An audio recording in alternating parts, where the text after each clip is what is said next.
Bon ben, bonsoir à tous, je suis ravi d'être ce soir avec vous. En effet, on va parler de commerce alimentaire.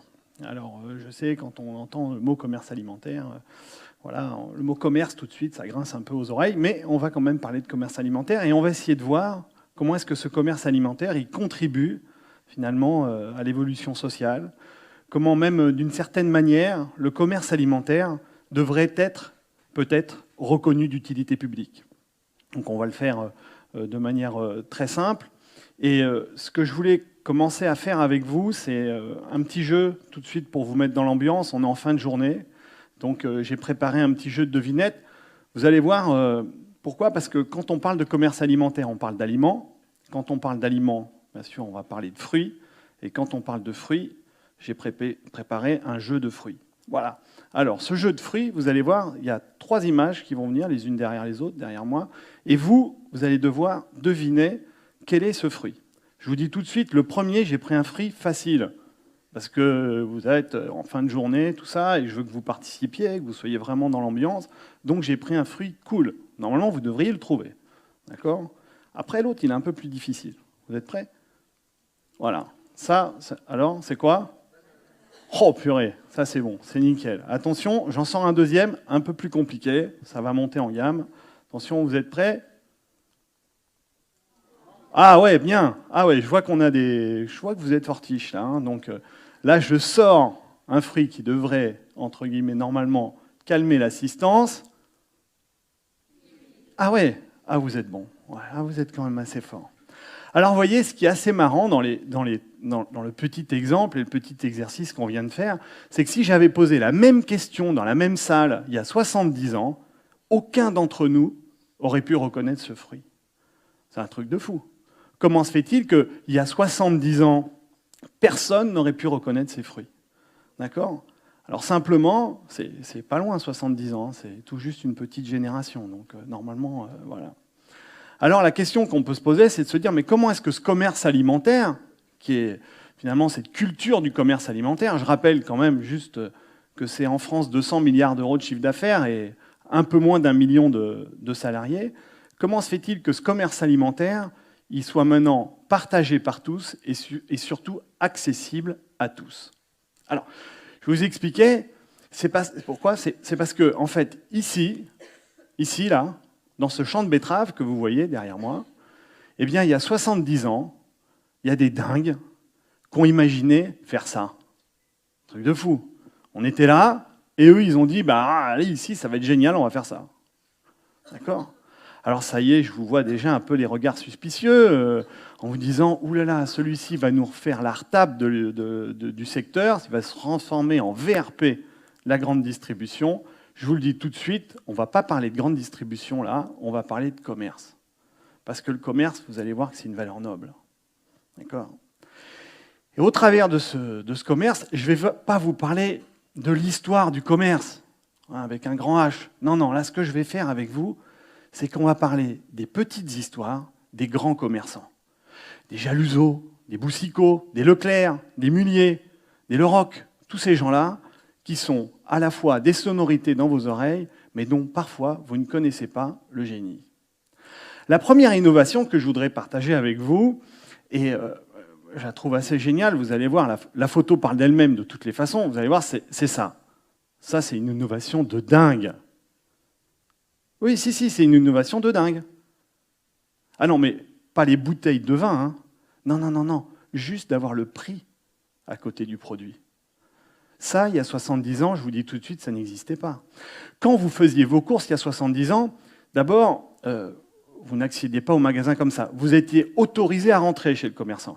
D'accord ? Donc, il sélectionnait qui rentrait chez lui.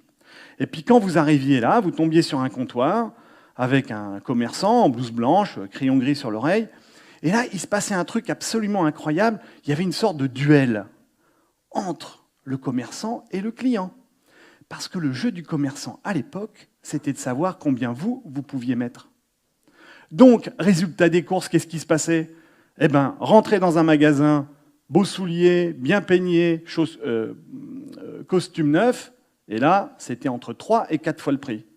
Vous rentriez chaussures crottées, en guenilles, et là, c'était moins 30%. Vous voyez, comme quoi, des petites innovations font des grandes révolutions.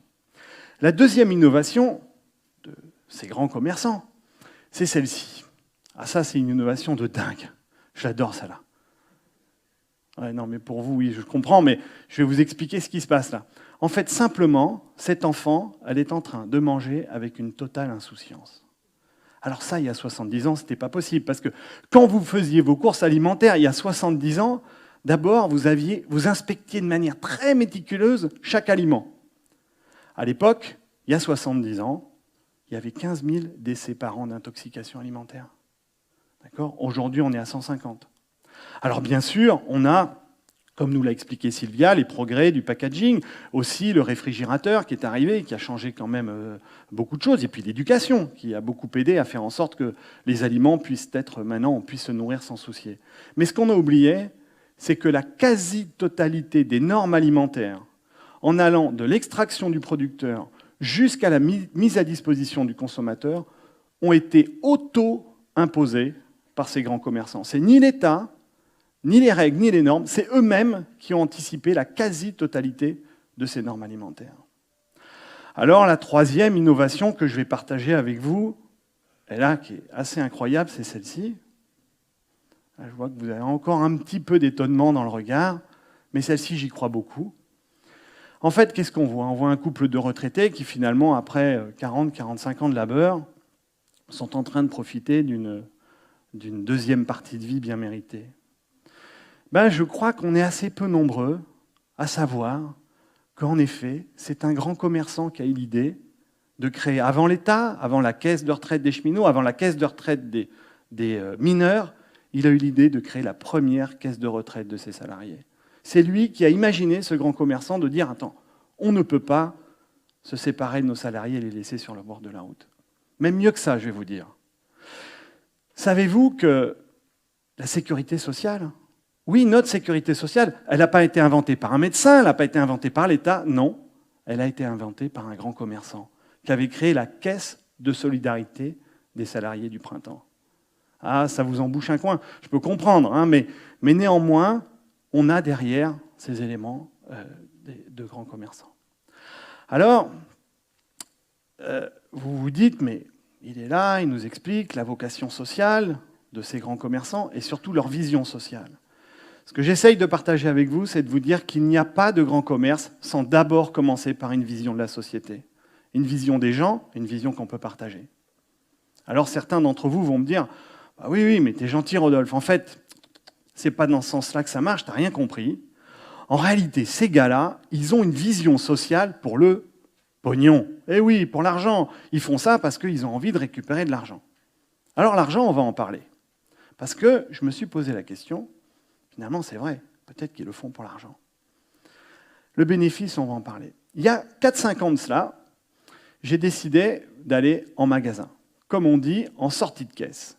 Et j'ai passé une grosse journée à interroger une cinquantaine de clients, consommateurs, comme vous et moi, qui sortaient avec leurs courses, et je leur posais une question hyper simple. Je leur disais, à votre avis, ici, là, combien ? C'est quoi la marge du commerçant, la marge nette? Qu'est-ce qui lui reste à la fin, en pourcentage? Eh bien, figurez-vous que de ces 50 personnes, le pourcentage le plus faible que j'ai recueilli, c'est 30%, et le plus élevé, c'est 50%. Je me suis dit, mais dis donc, bon sang, la marge du commerçant, ça y va, quoi. OK, c'est impeccable. Et après, j'ai creusé, j'ai regardé, je vais partager avec vous, c'est quoi la marge réelle d'un commerçant alimentaire? Ça marche. Ah oui, mince, je voulais vous parler d'un autre truc, mais je vais vous en parler dans 2 secondes. C'est quoi la marge de ces commerçants alimentaires? La marge d'un commerçant alimentaire, c'est 1,4%. 1,4%. Ça veut dire quoi? Ça veut dire que sur un panier de courses de 50 €, ce qui reste à la fin pour le commerçant, c'est 70 centimes. Et croyez-moi que pour avoir 70 centimes à la fin sur 50 €, c'est du sport.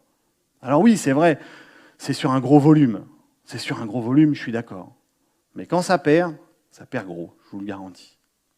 Alors, la question que je me suis posée, et qui m'anime tous les jours, je me demande, mais pourquoi, bon sang, après ces innovations, après ces visionnaires, après cette socialisation finalement de ce commerce alimentaire, qui a quand même changé nos vies, on va en parler, mais pourquoi on est tous là et qu'on est totalement émerveillés par ça. Ça nous émerveille, leurs histoires, leurs profits, changent la vie, etc. Et qu'on n'arrive pas à être émerveillé par ça, nom de Dieu. D'accord? Comment ça se fait, bon sang? D'accord?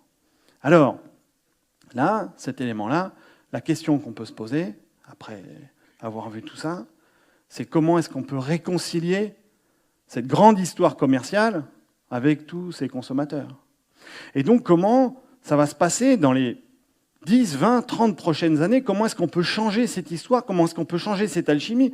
Comment cet élément de reconnaissance, il peut venir un peu se marier? Vous voyez, un peu comme Georges tout à l'heure qui nous parlait du champignon, là. Je ne sais pas si vous vous souvenez, qui est la liaison de toute l'humanité, là.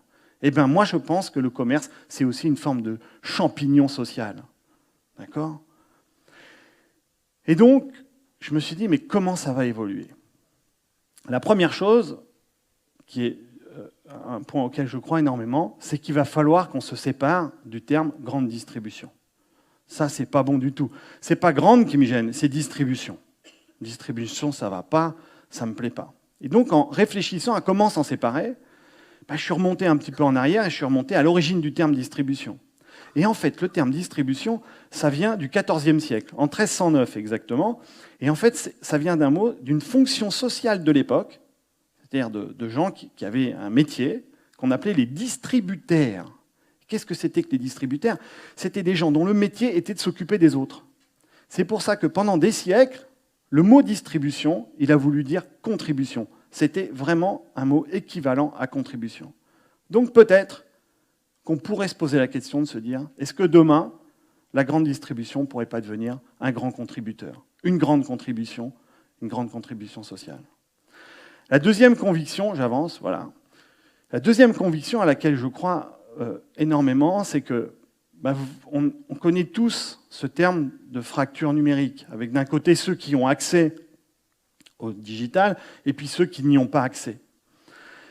Eh bien, moi je crois qu'il existe encore dans le monde une fracture commerçante, avec ceux qui ont accès à cette forme de commerce et ceux qui n'y ont pas accès.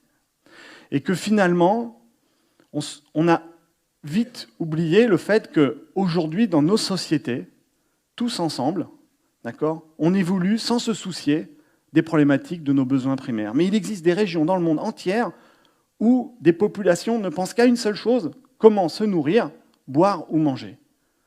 Et donc, par rapport à ça, je suis intimement convaincu, je ressens vraiment que cette fracture commerçante, elle va se diminuer et que ce commerce, il doit irriguer. Et ça, c'est un point important parce que je voulais vous poser une question d'ailleurs, mais je pense que je vais avoir zéro réponse là-dessus parce que si je dis qui est chasseur, cueilleur ou pêcheur dans la salle et qui vit de ça et qui nourrit sa famille avec ça, ça n'existe plus. Mais il y a encore des régions qui existent là-dessus. Et donc je pense que dans les 20-30 prochaines années, cette fracture commerçante, elle va vraiment se réduire. Elle va se réduire et elle va permettre à tout un tas de populations de se libérer d'un certain nombre de contingences matérielles, du moins de contingences liées à des besoins primaires, pour pouvoir développer leur créativité.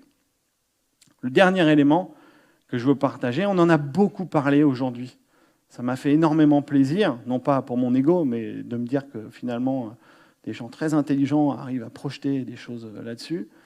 C'est que je crois que les 50 dernières années qu'on vient de se dérouler, les 70 dernières années qui viennent de se passer, on a tous évolué dans le commerce alimentaire de masse.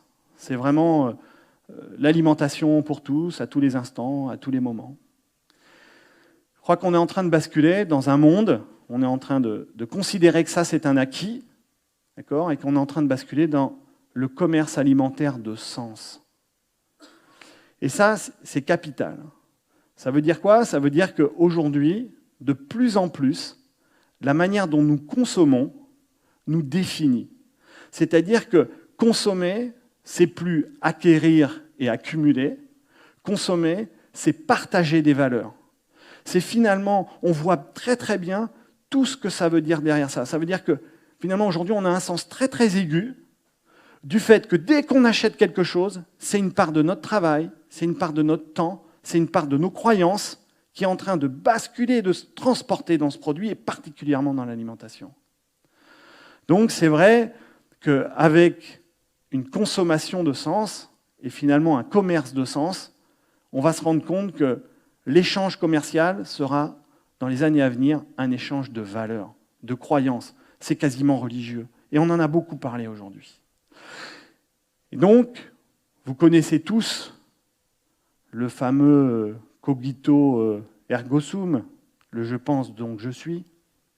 Eh bien, je crois que demain, nous allons passer dans le je consomme donc je suis.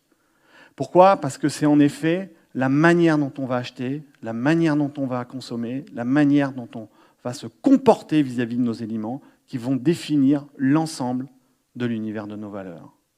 Voilà. Merci à tous.